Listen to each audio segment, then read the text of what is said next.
தொடர்ந்து நம்மோடு பேசுவதற்காக மூத்த வழக்கறிஞர் திரு பாப்பா மோகன் இணைப்பில் இருக்கிறார். அவரோடு பேசலாம்.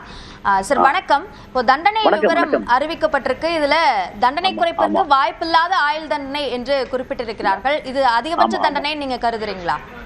ஆமா, கண்டிப்பாக. இந்த வழக்கு நான் ஏற்கனவே 28ஆம் தேதி அன்னைக்கு இந்த கில்ட்டி ரிப்போர்ட் குற்றவாளி என்று சொன்ன போதே நான் சொன்னேன், 64வது பிரிவு பாரதிய சாட்சிய நியாய சங்கிதான் சொல்லக்கூடிய அந்த இந்திய தண்டனை சட்டத்துல 376 சொல்லக்கூடிய பிரிவு இப்ப 64 பிரிவு 1ல வருது. இதுல மிக முக்கியமாக 13 வகையான குற்றங்களுக்கு விசேஷமாக அந்த அந்த அந்த சட்ட அவங்க செஞ்சிருக்கக்கூடிய கொடுமையான அந்த தண்டனைக்கு 10 ஆண்டுகள் இருந்து வாழ்நாள் கொடுக்கலாம். அப்ப இந்த வழக்கை பொறுத்த வரைக்கும் ஞானசேகரன் திட்டமிட்டு அத்துமீறி உள்ள நுழைந்து அவர்களை மிரட்டி அந்த பையனை கூட நண்பனை அடிச்சு துரத்தி போட்டு அப்புறமேல் அவன் பாலியல் ரீதியா துன்புறுத்தது மட்டுமல்ல, தாக்குறது மட்டுமல்ல, அதை வீடியோ எடுத்திருக்கிறான் புறாமே. ஆகவே இது பாலியல் ரீதியான வல்லுறவு குற்றச்சாட்டுகளையே மிக கொடுமையான குற்றச்சாட்டாக இருக்கிறதால 10 ஆண்டுகள் இருந்து வாழ்நாள் சிறை வரை கொடுக்கலாம் சொல்ற போது அதன் அடிப்படையில 30 ஆண்டுகள் கொடுத்திருக்காங்க. மற்றதெல்லாம் பாத்தீங்கன்னா நீங்க 3 ஆண்டுகள் 5 ஆண்டுகள் குறித்த தான் போறாமே.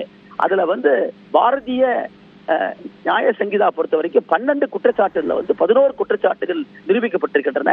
அதுல மிக கொடிய குற்றமா இருக்கக்கூடிய 64 பிரிவு 1ஐ பொறுத்த வரைக்கும் அதுல 10 ஆண்டுகளுக்கு மேல சில முக்கியமான அரிதான வழக்குகளை வாழ்நாள் சிறை வரைக்கும் கொடுக்கலாம்னு சொல்லக்கூடிய வகையில தான் ஏற்கனவே நான் சொல்லியிருந்தேன்.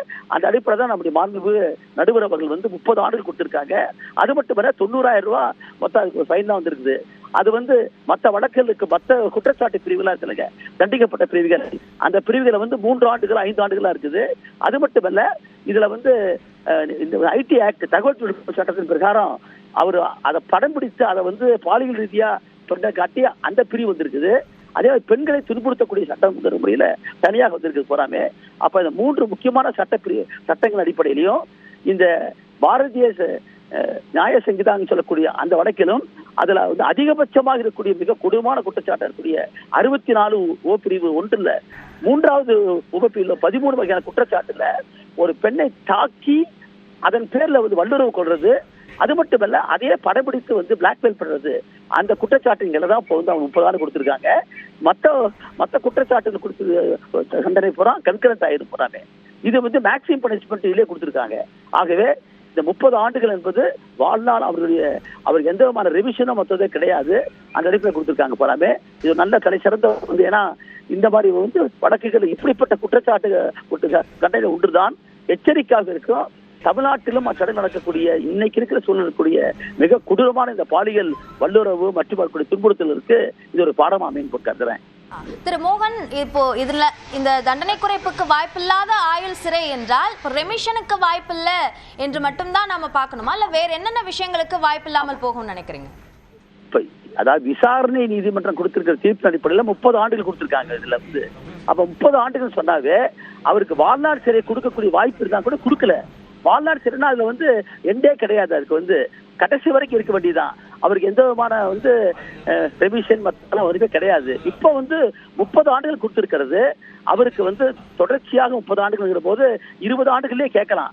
20 ஆண்டுகள் ஒருத்தர் சிறந்தாலே அவருக்கு கருணையினுடைய அடிப்படையில அவங்க அணி கேட்கறது உரிமை இருக்குது. இப்ப அப்படி இல்லை. 30 ஆண்டுகள் தொடர்ச்சியாக இருக்கிற போது அவர்கள் அந்த மாதிரி வாய்ப்பை பெறுவதற்கு எந்த விதமான உத்தரவாதம் இல்லை. ஆனால் இது விசாரணை நீதிமன்றத்துடைய தீர்ப்பை தவிர இது மேல்முறையீட்டுக்கு உட்பட்டதுதான். எப்பயுமே அப்பீலுக்கு ஹைகோர்ட் போகலாம், சுப்ரீம் கோர்ட் போகலாம், அங்க எப்படி மாறும் நமக்கு தெரியாது. ஆகவே இப்போதைக்கு 30 ஆண்டுகள் தொடர்ச்சியாக அவருக்கு நான் அந்த ஜட்ஜ்மெண்ட்டை ஃபுல்லா படிக்கல, அந்த தீர்ப்பினுடைய முடிவர்த்த புறம் படிக்கல, தண்டனை வர்த்த படிக்கல. நான் பார்த்த வரைக்கும் 64 பிரிவு சொல்லக்கூடிய கட்டாய வல்லுறவு பண்ணக்கூடிய அந்த பிரிவுக்கு 10 ஆண்டுகள் இருந்து வாழ்நாள் சிறை கொடுக்கலாம் சொல்லுகிற போது அதை பயன்படுத்தி தான் 30 ஆண்டு கொடுத்தா கருதுறேன். மற்ற சிறை கொடுத்துக்கலாம் குறைஞ்ச சட்டையில இருக்கிற காலத்துல கன்கரண்ட் ஆயிடும், ஏகோபித்து வந்துடும். ஏக காலத்துக்கு இந்த 30 ஆண்டுகளோடு ஏகோபித்து வரக்கூடியதா இருக்கும். இதை பொறுத்தளவுக்கு 30 ஆண்டுகளுக்கு அவருக்கு அதிகமா அந்த தண்டனை வர்த்த படிச்சா தெரியும் இவருக்கு எந்த விதமான ரிமிஷனோ மற்றதோ இருக்கக்கூடாது என்றுதான் நிச்சயம் இருக்கு நான் கருதுறேன்.